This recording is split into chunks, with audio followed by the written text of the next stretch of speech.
အရင်ကဘန်ကောက်မှာရှိတဲ့ Dole Style Coffee ဆိုင်ကိုတွားပြီးအခါမှာဒီတစ်ခါကျတော့ Ganaya Style Coffee ဆိုင်လေးကိုရောက်ခဲ့တာပဲဖြစ်ပါတယ်ခင်ဗျာဒီဆိုင်လေးကကြတော့ Banna Junction လမ်းစုံနောက်မှာရှိပြီးတော့ဆိုင်ရဲ့နာမည်က Food Show Bro ဆိုပြီးတော့ခေါ်ပါတယ်ဆိုင်က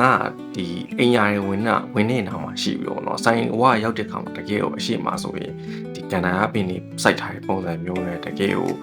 ဒီ66တွေ့ခံစားချက်မျိုးခံစားအောင်မှာဖြစ်ပါတယ်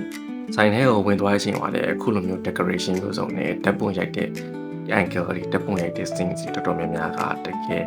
ဒီ vibe တစ်မျိုးပေါ့ true ဆန်းဆန်းလေးပေးတဲ့ခန်းစားချက်ကိုရမှာဖြစ်ပါတယ်။ဆိုင်ရဲ့အတွင်းထဲကြီးကိုလုံးဝဝင်သွားတဲ့အချိန်မှာပဲအပြင်မှာ outdoor နေခြင်းတဲ့သူတွေဆိုရင်လည်းအခုလိုမျိုးတစ်ပင်ပတ်မှန်စိမ့်နှံစင်းစုစုနဲ့ပြီးတော့ကတော့6တွေ့မှုဒါပြောအောင်မလားဒါမှမဟုတ်စိမ့်စုတွေပြောအောင်မလားမသိဘူးလို့ feeling နှမျိုးလုံးပေးတဲ့ vibe မျိုးရတယ်ပေါ့နော်။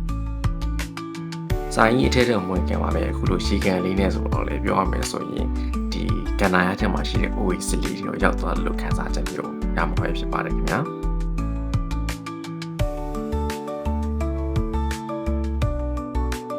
အဲဆိုကျွန်တော်ဆိုင်လေးအတွင်းထဲကိုဝင်ကြည့်ကြလိုက်အောင်ဒီထဲမှာဘယ်လိုမျိုးလေးရှိမလဲဆိုတော့ကျွန်တော်လည်းတူလိုက်ခဲ့ကြည့်ပါအောင်ခင်ဗျာ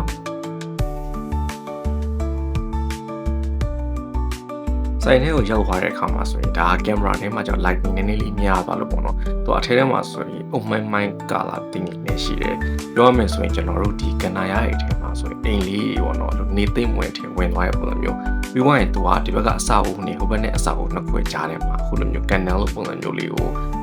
လည်းဖောက်ထားပေးပါတယ်။အဲ့ဒီအထဲမှာနောက်ထပ် outdoor လို့ပုံစံမျိုးလေးပေါ့နော်။ပြောရမယ်ဆိုတော့ဒါ private area လို့ပြောလို့ရတယ်ပေါ့နော်။အဲ့ဒီနေရာမျိုးလေးမှာလည်းကိုက ACC chase နဲ့ကိုယ့်ရဲ့ချစ်သူကြီးဆိုင်နဲ့လာရဆိုရင်အခုလိုနေရာလေးက very romantic ဆန်တဲ့နေရာလေးပဲဖြစ်ပါတယ်ခင်ဗျာ။တိုက်ကေပထမဆုံးရှိပတ်ချာတော့ coffee ဆိုင်ဖြစ်ပြီးတော့အခုနောက်ဘက်ကိုဆက်ပြီးဝင်သွားမယ်ဆိုတော့သူကနောက်ဘက်က restaurant ပဲဖြစ်ပါတယ်။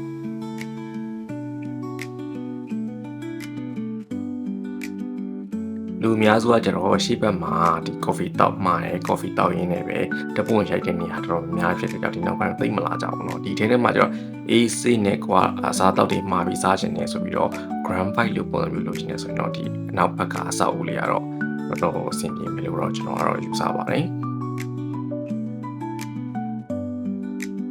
ဒါကတော့ရှေ့က coffee ဆိုင်နဲ့ပြောင်းသွားပြီးတော့သူ့ရဲ့ decoration ပုံစံအရဆိုရင်ဒါလုံးဝ coffee ဆိုင်လို့မထင်ရပဲကန်နာရထဲမှာအိမ်လေးနဲ့နေတဲ့ vibe မျိုးကိုရပွေးစွမ်းနိုင်တဲ့ coffee ဆိုင်လေးပဲဖြစ်ပါတယ်ခင်ဗျာ